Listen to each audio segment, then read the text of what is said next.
अस्सलामु अलैकुम वरहमतुल्लाहि वबरकातुहू। आज फरवरी की 13 तारीख़ है और कल 14 तारीख़ है। कल की तारीख़ वो तारीख़ है कि जिस दिन लोग बेहयाई, फहाशी और बेपर्दगी और न जाने क्या क्या चीज़ों को लोगों के सामने खुल्लम खुल्ला करते हैं, जिसको गुनाह नहीं समझते और इस बुरे दिन को, यानी दिन तो अच्छा है, इसको गंदा कर देते हैं, ख़राब कर देते हैं और इसको फिर बहुत अच्छा नाम दिया जाता है, प्यार का नाम दिया जाता है, लव का नाम दिया जाता है, मोहब्बत का नाम दिया जाता है। असल में ये जो दिन है, ये जो तारीख़ है, ये आपने जैसे कि देखा थंबनेल पर लिखा है कि ये शिर्क, कुफ्र और जिना और रेप पर मबनी एक तारीख़ है कि जिसमें इस तरह के वाक़यात रूनुमा हुए और उसकी याद को मनाया जाता है। शिर्क को, कुफ्र को, इवन रेप को अप्रिशिएट किया जाता है और उसको अच्छा समझा जाता है। मैं उसको उसके यानी इस तारीख़ के जो पस मंज़र हैं, क्या इसके पीछे की कहानी है, चंद मैं आपको सुना दूँ तो आपको समझ आ जाएगा कि इस बेशर्मी की तारीख़ क्या है। इसके बारे में बहुत सारे वाक़यात हैं। मैं दो वाक़यात आपको सुनाता हूँ, जिनमें से पहला वाक़या है जो इसके मुतालिक लिखा है इंसाइक्लोपीडिया ऑफ ब्रिटानिका में। उसमें लिखा है कि वैलेंटाइन डे में के बारे में जो रिवायत है, सबसे पहली वो ये है कि रूम में कबल मसीह यानी ईसा अलैहिस्सलाम के दौर से पहले इस चीज़ का, यानी ये रिवायत वैलेंटाइन डे की मिलती है। उसमें होता क्या था, वो ये होता था कि जब रूम के बुत परस्त मुशरिकीन जो थे, तो वो फरवरी की 15 तारीख को एक जश्न मनाते थे जिसको फेस्ट ऑफ द वॉल्फ के नाम से जाना जाता था। और उसमें होता क्या था, इस जश्न में वो अपनी देवी और देवताओं के एजाज़ में, यानी उनके इकराम और तकरीम में उन्हें खुश करने के लिए इस दिन को सेलिब्रेट करते थे। उन देवी देवताओं में पैन फितरत, नेचर का देवता, और दूसरी फेबरोटा जैनु, औरतों और शादी की देवी, और इसके अलावा पेस्टोरल, रूमी देवता, जिसके कई देवियों के साथ इश्क मोहब्बत के ताल्लुकात थे, निकाह के नहीं, शादी के नहीं, इश्क मोहब्बत के ताल्लुकात थे। ये लोग शामिल थे, इनका एजाज़ और तकरीम की जाती थी और ये इस तरह ये दिन सेलिब्रेट किया जाता था। इस मौके पर एक गंदी और घिनौनी रस्म ये की जाती थी कि एक बर्तन में जो है तमाम नौजवान लड़कियों के नाम लिखकर डाल दिए जाते थे, जिसमें तमाम लड़के बारी बारी वो पर्ची उठाते थे और जिसके हाथ में जो पर्ची आती थी वो लड़की उसके साथ खास हो जाती थी, वो उसके लिए हो जाती थी 1 साल के लिए, या जितने टाइम के लिए वो चाहें वो उसकी सेक्सुअल कंपेनियन बन जाती थी। यानी अब इसका क्या हिंदी में आप तर्जुमा करें, शादी का रिश्ता नहीं होता था, ये एक ऐसा ही बस एक फॉर्मेलिटी थी जिसकी वजह से वो लड़का और लड़की आपस में इस तरह का नाजायज़ और गंदा रिलेशनशिप रखते थे और आपस में एक दूसरे का जो है इजहार मोहब्बत करते थे, एक दूसरे को गिफ्ट और तोहफे वगैरह देते थे। और यही इसके बारे में लिखा है कि कभी कभी वो शादी भी कर लिया करते थे, जिससे ये वादे पता चलती है कि वो रिश्ता शादी का रिश्ता नहीं होता था। तो ये है, तो इसमें एक तो ये है कि आपको इस दिन को सेलिब्रेट कर रहे हैं। अभी इसमें 15 की बात है और ये बात है रोमन जो मुशरिकीन थे उनकी।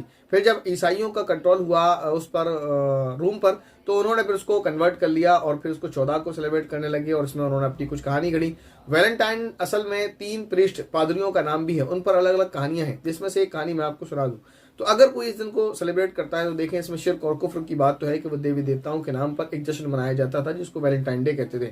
रोमन जो मुशरिक थे वो उसको 15 फरवरी को मनाते थे। ईसाइयों ने इसको 14 में कन्वर्ट किया और उसमें उन्होंने अपनी कुछ रस्में ऐड की। और जहाँ तक बात है जो मैंने बताया था आपको कि वैलेंटाइन 3 पादरियों का नाम है, उन पर अलग अलग जो है उनके बारे में स्टोरी है और उस पर वैलेंटाइन डे बनाया जाता है। उस पर मैं आपको एक स्टोरी सुनाता हूँ जो आपको सुनकर जो है बड़ी हैरानी होगी। और वही ये कहानी है कि जिसमें ये आपको मालूम होगा कि किस तरह एक पादरी पट्टी पढ़ाकर एक जो राहिबा है, जिसको इंग्लिश में नन कहते हैं, उसको किस तरह झांसा देकर उसका रेप करता है। और उसको रेप ना कहें तो क्या कहें, ठीक है ना। तो अभी आपके सामने आएगा, मैं आपको पढ़कर सुनाता हूँ पूरा वाकया क्या है, तो फिर आप उसे खुद बताइएगा कि आप उसे कैसे जस्टिफाई कर सकते हैं। वाकया ये है कि 14 फरवरी और वैलेंटाइन डे के मुतालिक से एक रिवायत ये भी है कि 3वीं सदी ईस्वी में रोम में वैलेंटाइन नाम का एक पादरी था। एक राहिबा नन की जुल्फ गिरा का असीर हो गया, यानी वो उसका दीवाना हो गया, क्योंकि ईसाइयत में राहिबों और राहिबात के लिए निकाह ममनू था। आज भी प्रीस्ट जो है शादी नहीं करते और जो नन होती हैं वो शादी नहीं करती। इसलिए एक दिन जो वैलेंटाइन था उसने अपनी माशूका जिस पर वो आशिक हो गया था उसको जो है झांसा दिया और धोखा दिया और उसको राजी करने के लिए उसे एक पट्टी पढ़ाई और उसको एक ख्वाब बताया। ये कहा कि मैंने एक ख्वाब देखा है और उसमें ये बताया गया है कि 14 फरवरी का दिन ऐसा दिन है कि इसमें अगर कोई राहिब यानी प्रीस्ट और राहिबा यानी नन जिस्मानी ताल्लुकात भी कायम कर ले तो उसे कोई गुनाह नहीं समझा जाएगा।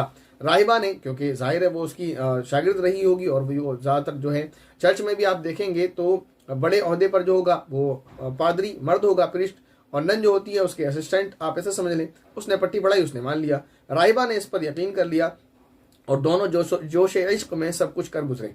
ठीक है ना।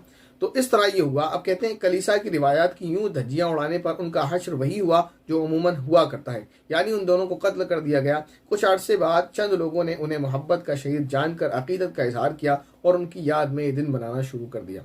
तो ये दो बातें मैंने आपको सुना दी। अब इस जो दूसरी सेकंड स्टोरी मैंने आपको सुनाई है, अब आप उसमें बताएं कि कोई अगर ऐसा आदमी हो जिस पर कोई औरत रिलीजन की वजह से या किसी भी वजह से यानी उसको झांसा देता है, पट्टी पड़ा देता है, चाहे पैसे का लालच देता है, चाहे किसी भी चीज़ का लालच देता है, यानी उसको इस तरह से जो समझाता है, कन्विंस करता है, उसके बाद उसके साथ इस तरह का ताल्लुक करता है, मुझे बताएं कि ये कैटेगरी में आता है या नहीं आता है। तो इस तरह ये जो कहानी है, ये दिन है, इसको जो सेलिब्रेट करते हैं, यकीन जाने अपने आप को वो उन्हीं लोगों में शुमार कर रहे होते हैं, ना कहकर भी। यानी अगर कोई वैलेंटाइन डे को सेलिब्रेट करता है ना, तो फिर या तो वो उन मुशरिकीन में से जिनके बारे में मैंने आपको बताया, रोमन में से, या फिर वो इनमें से आएगा, क्योंकि ये उस उन्हीं के दिन में, रोमन जो है 15 फरवरी को वैलेंटाइन डे मनाया करते थे, दिन यही था, नाम यही था। और जो ईसाई थे उन्होंने 14 को इसको मनाना शुरू किया, और उसके पीछे का पस मंजर भी मैंने आपको बता दिया। अब कुछ लोगों ने इसके मुकाबले में, कुछ इदारे ऐसे हैं जिन्होंने इसके मुकाबले में जो है हया डे मनाना शुरू कर दिया। ये एक अलग नई बिदात चल पड़ी है, ये भी दुरुस्त नहीं है। इसके बारे में बात की जाए तो एक लंबी बात हो जाएगी, ये दुरुस्त क्यों नहीं है। इसलिए कि आने वाले वक्त में अगर यही चलता रहा जैसे चल रहा है, तो इसका बड़ा नुकसान बड़ा नुकसान हमें ये सामने आ सकता है कि फिर जो लोग इस दिन को सेलिब्रेट नहीं करेंगे ना, फिर उनको बेहया कहा जाने लगेगा, तो एक अलग मसला हो जाएगा। इसलिए उस दिन को बहरहाल जो है इतना हया डे के नाम पर ही, बहरहाल हमारे लिए एक तो हर दिन हया डे है, कोई दिन हया का खास नहीं है। ऐसा नहीं है कि मुसलमान 14 फरवरी को तो बाहया होते हैं और बाकी फिर जो है पूरे साल बेहया होते हैं, तो ऐसा नहीं है। अल्हम्दुलिल्लाह मुसलमानों के लिए हर दिन हया डे है और हर दिन हया का दिन है। जैसे हम फादर डे, मदर डे और जितने भी डेज हैं नहीं सेलिब्रेट करते, वजह क्या है कि हमारे लिए एक दिन फादर डे नहीं होता, हर दिन फादर डे है और हर दिन मदर डे है। तो इसलिए टीचर डे वगैरह हम इसलिए सेलिब्रेट नहीं करते क्योंकि हमारे लिए इज्जत टीचर, चाहे वालिदैन हो चाहे टीचर हो, उनका हर दिन का है और हमारे ऊपर लाजमी है। तो इसलिए हमारे लिए कोई दिन खास नहीं है, हम उसको खास करें। इसलिए ये हया डे वाला मसला भी समझ नहीं आता। दूसरी बात यह है कि अफसोस की बात तो यह है कि हया डे सिर्फ उसका नाम रख लिया जाता है, बाकी सारी बेहयाइयाँ उसमें होती हैं माजरत के साथ। हाँ, कुछ इदारे ऐसे होंगे जहाँ ये ऐसा ना होता हो, लेकिन कुछ इदारे ऐसे हैं जिनके बारे में ये पता चला कि हया डे के नाम से एक प्रोग्राम होता है और बस बाकी सब कुछ होता है वहाँ पे। मिस गैदरिंग होती है क्योंकि वो स्टूडेंट बॉयज़ एंड गर्ल्स दोनों होते हैं वहाँ पर, तो सब कुछ होता है। लेकिन बहरहाल ये कि अगर कोई इससे बचकर करता है तो समझ में यानी इसको मैं नाजायज़ और बुरा नहीं कह रहा, लेकिन ये भी समझ नहीं आ रहा है कि सिर्फ नाम बदला है और हो वो वही सब कुछ रहा है। कुछ इदारों में ऐसा देखने को मिला है कि उन्होंने हया डे इसका नाम ज़रूर रख दिया है, लेकिन हो सब कुछ वही रहा होता है उस बैनर के पीछे, ठीक है ना। तो बैनर के आगे कुछ और बैनर के पीछे कुछ और हो रहा है। तो ये काम मेरे समझ से बहरहाल बाहर है। अगर आप हया डे सेलिब्रेट कर रहे हैं तो उसका एक मकसद है, और किस मकसद से आप कर रहे हैं, वो सारी चीज़ें जो आप कह रहे हैं वो अमल में भी आना चाहिए। अमल के ख़िलाफ़ हो और आप स्पीच देकर चले जाएं वहाँ कुछ और पीछे कुछ हो, तो ये मामला बहरहाल ये भी दुरुस्त नहीं मालूम होता है। ये मेरा ओपिनियन है, आप इससे इत्तेफाक ना करें, आप गलत कहें, मुझे कोई एतराज़ नहीं है। लेकिन ये है कि बहरहाल एक चीज़ ये समझने की, जो इदारे हया डे सेलिब्रेट करते हैं तो फिर वो हया का पूरा मुजाहरा भी कराया करें, वरना बाज़ इदारों में जो इसका जो नज़र आता है ना, फिर इस पर लोगों का बड़ा गलत इफेक्ट पड़ता है। लोगों ने कहा है, इसलिए मेरी ज़ुबान पर ये बात आई, लोग कहते हैं कि हया डे का नाम रख लिया और फिर सारे काम वही कर रहे हैं जो बहरहाल। तो ये बातें थी, इनको मुझे उम्मीद है आपके समझ आई होगी, और हमारे भाइयों को चाहिए कि इससे बिल्कुल बचें, खुदारा इससे दूर रहें, अपने आप को बचाएं। और नहीं अगर मानते हैं तो फिर अल्लाह जाने कहाँ अपने आप को और अपनी नस्लों को लेकर जाएंगे। अल्लाह ताला हमारी इन तमाम खुराफात से हिफाजत फरमाए। आमीन। अस्सलामु अलैकुम व रहमतुल्लाहि व बरकातुहू।